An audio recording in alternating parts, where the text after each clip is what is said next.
திருச்சிற்றம்பலம். உலகலாம் உணர்ந்தோதற்கரியவன் நிலவுலாவிய நீர்மலிவேணியன் அலகில் சோதியன் அம்பலத்தாடுவான் மலர் சிலம்படி வாழ்த்தி வழங்குவான். மாணிக்க வாசகர் பெரியோர்களே, நம்முடைய நாட்டில் வரலாறு என்பது சரியாக எழுதப்படவில்லை. கிறித்து என்று ஒருவரை வைத்து மையமாக வைத்து காலக்கணிப்பு செய்தார்களே தவிர அவரவர்கள் அரசர்கள் தங்களுடைய ஆண்டு காலத்தை தான் வைத்து கொண்டார்கள். அதிலும் ஒரு பெயர் 3 4 இருக்கும். அதிலும் குழப்பம் உண்டாகி காலத்தை சரியாக கணிக்க முடியாது. மாணிக்கவாசகர் வரலாற்றை பலரும் பலவிதமாக மனம் போனபடியெல்லாம் சொல்லியிருக்கிறார்கள். மாணிக்கவாசகர் திருவாதூரிலே திருவாதூரில் பிறக்கவில்லை. அவர் பிறக்கவே இல்லை. ஏனென்றால் சாரோகம், சாமீபம், சாரூபம், சாயுட்சியம் என்ற 4 பதவிகளில் சாரோகம், சாமீபம், சாரூபம் என்பவை பதமுத்தி தருவன. சாயுட்சியம் என்பது இறைவனோடு கலந்திருப்பது, அவனோடு ஒன்றாக இருப்பது. சாயுட்சியம் என்பதற்கு பொருள் அதுதான். அத்விதமாக, இது அத்வைதம் என்ற கொள்கை இல்லை. இரண்டற்ற தன்மையில் இறைவனும் மாணிக்க வாசகரும் இருந்திருக்கிறார்கள். அப்படி சாயுட்சிய நிலை பெற்ற ஒருவர் மீண்டும் பிறக்க முடியாது. அப்ப பிறப்பதாக சொல்லிக் கொண்ட வரலாறு எழுதியிருப்பது மிகவும் பிழை. அவருடைய தாய் தந்தையர் யார் என்று யாருக்கும் தெரியாது. அவர் திருவாதூரில் பிறக்கவில்லை. அவர் புறப்பட்ட இடமோ திரு ஆவடையார் கோயில், திருப்பெருந்துறை என்ற ஆவடையார் கோயிலிலிருந்து புறப்பட்டு வருகிறார்.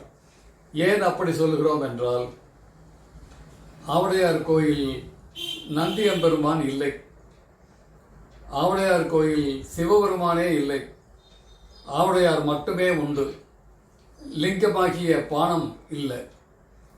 அப்படி இருக்கும் பொழுது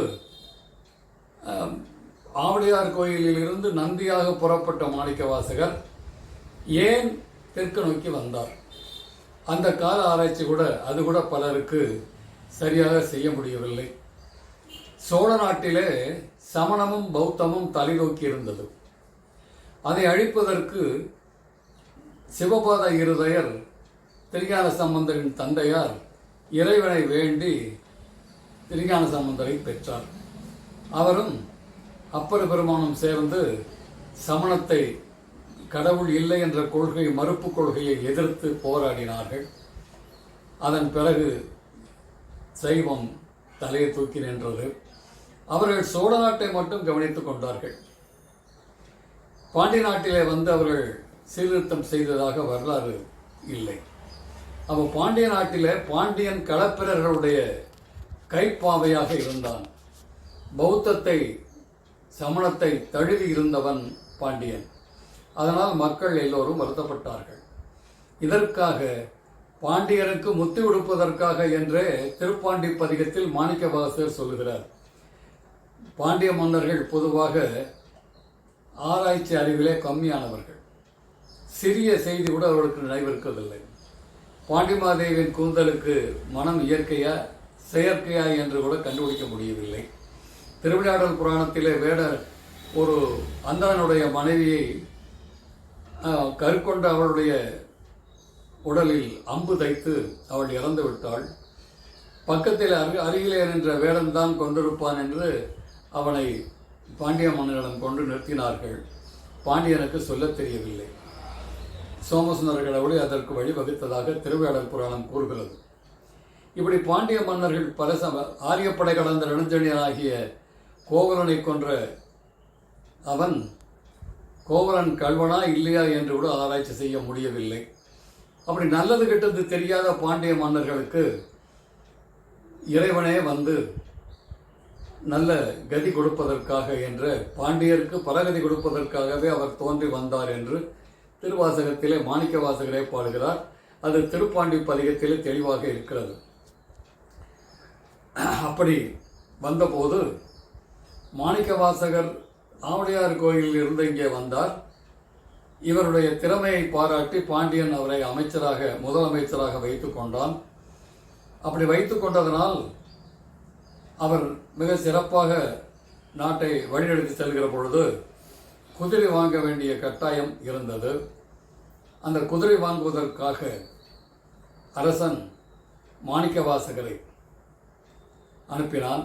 மாணிக்கவாசகர் திருவாதவூரர் என்று அழைக்கப்படுவதற்கு காரணமே, ஒரு வளாகம் ஒரு ஊரின் ஒரு பகுதியில் அமைச்சருடைய பெயர்களை இந்த நாளில் வைப்பது போல, சில பெரிய மனிதர்களுடைய வளாகத்தை அவருடைய பெயரிலே வைத்துக் கொள்வது போல, அந்த நாளில் அமைச்சர்கள் குடியிருந்த குடியிருப்பு பகுதிக்கு பிரிவு இருந்தது.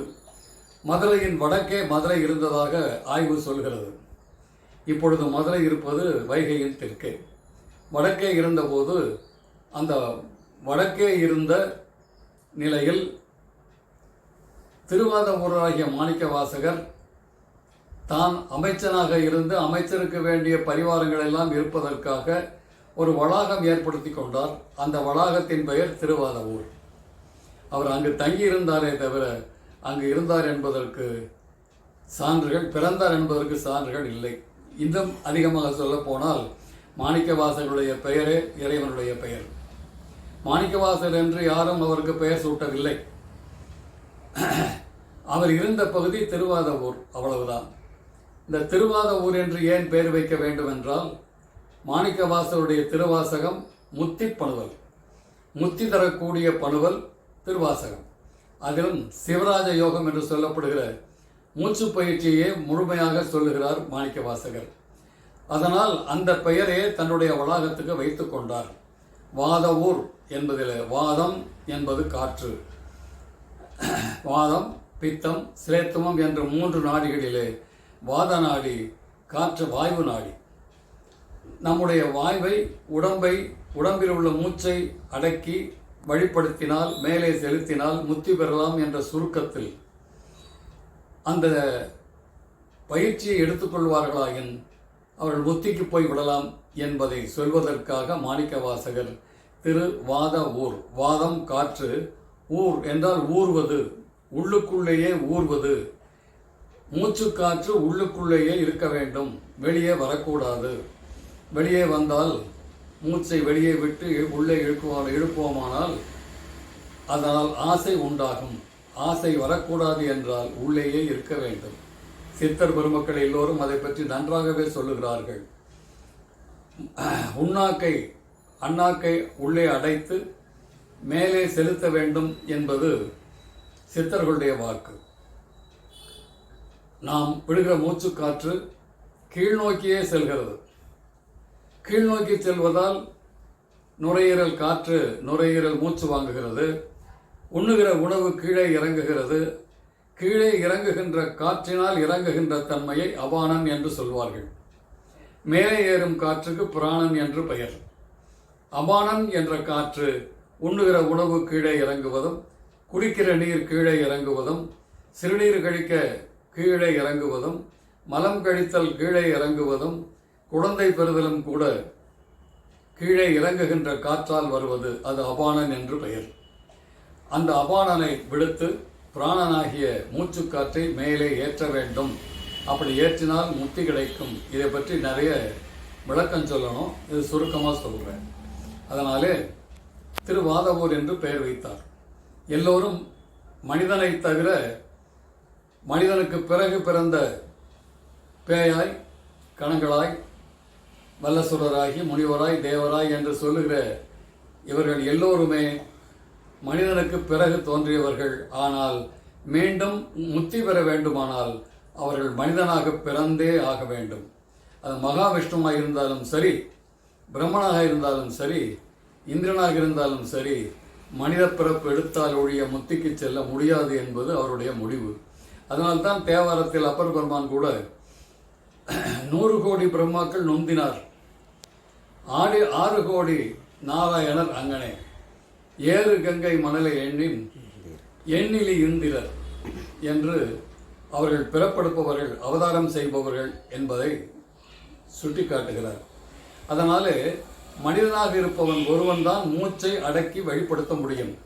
மற்ற உயிரினங்கள் மரம் முதல் எல்லாம் மூச்சு விடுகின்றன என்றால் ஒரு நாயையோ ஒரு பூனையையோ அல்லது எதையோ ஒரு விலங்கினை இப்படி மூச்சு விடு என்று நம்ம சொல்ல முடியாது. அது கட்டுப்படுத்த முடியாது. அது இயற்கையாகவே நடந்துவிடும். மனிதன் ஒருவனம்தான் இந்த பிராணனை குண்டலியை மேலே ஏற்றுவதற்கு மூச்சு விடுகின்ற தன்மை உடையவன். பெரியவர்களே, மாணிக்கவாசகர் என்ற பெயரே சிவபெருமான் வார்த்தையை அவர் பாடியதால் வந்த பெயர். சிந்தனை நிந்தன காக்கி நாயினேன் கண்ணினை திருப்பாத போது காக்கி வந்தனையும் அம்மலர்க்கே ஆக்கி வாக்கு உன் மணி வார்த்தைக்கு ஆக்கி. வாக்கு என்னுடைய வாக்கானது உன்னுடைய மணியினுடைய மணி என்றால் எதுவும் பற்றுக்கோடு இல்லாமல் ஒளி வீசக்கூடியது. அத்தகையவன் இறைவன். அந்த மணியாகிய சிவபெருமானுடைய வார்த்தையைத்தான் நான் சொல்லுகிறேன் என்று 3 இடத்துல சொல்றார். அதனால் மணிவாசகர் என்று பெயர் பெற்றார். இவர்கள் எப்படி எல்லாமோ பெயர் வைத்தார்கள் என்று சொல்லுகிறார்கள். மாணிக்கவாசகர் பிறக்கவில்லை என்று சொன்னேன். சிலர் புராணங்களிலே பெயர் குறிப்பிட்டிருக்கிறார்கள். அந்த பெயர் தவறு என்று ஞானசுந்தரம் அவர்கள் வெளிப்படுத்தி இருக்கிறார்கள். அவருக்கு பெற்றோர் இல்லை, பெற்றோர் யாரும் பெயர் வைக்கவில்லை.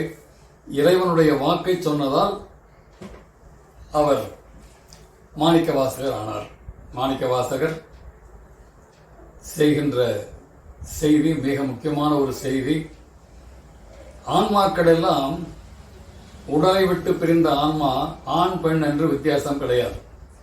மறுபிறப்பு எடுக்கிற பொழுது ஆன்மாவானது ஆணாகவும் பிறக்கலாம், முற்பிறவிகளை பெண்ணாக பிறந்தது மறுபிறவிகளை ஆணாகவும் பிறக்கலாம். அதனால் ஆன்மாவுக்கு ஆண் பெண் என்ற வேறுபாடு கிடையாது. அது இறைவன் நாயகன். ஆன்மாக்கள் எல்லாம் நாயகிகள். எல்லா ஆன்மாக்களும் நாயகிகள். அதனால்தான் நாயகன்மார் என்பதை நாயன்மார் என்கிறோம். நாம் எல்லாம் நாயகிகள், பெண் தன்மை உடையன. நன்றாக பார்த்தால் திருவாசகத்திலும் சூடுவேன் பூங்கொன்றை சூடி சிவன் திரள் தோள் கூடுவேன் கூடி முயங்கி மயங்கி நின்று ஊடுவேன் செவ்வாய்க்கு உருகுவேன் உள்ளுருகி தேடுவேன் தேடி சிவன் கடலே சிந்திப்பேன் வாடுவேன் பேர்த்தும் மலர்வேன் அனல் ஏந்தி ஆடுவான் சேவடியே பாடுதுங்கான் அம்மானாய். இப்படி பல இடங்களிலே தன்னை நாயகியாக சொல்லுகிறார். நம்மாழ்வார் கூட 4000 திவ்ய பிரபந்தத்திலே நாயகநாயகி பாவத்திலே பாடியிருக்கிறார். மடல் ஏறுதல் ஆண்களுக்கே உரியது. அவர் பெண்ணாக மாறி மடல் ஏறுதல் சிறிய மடல் பெரிய மடல் என்று எழுதியிருக்கிறார். எல்லாமே நாயகிகளாக இருக்கின்ற நாம் இறைவனை நாயகனை அடைய வேண்டும் என்பது மாணிக்கவாசகருடைய கொள்கை, காட்டும் வழி.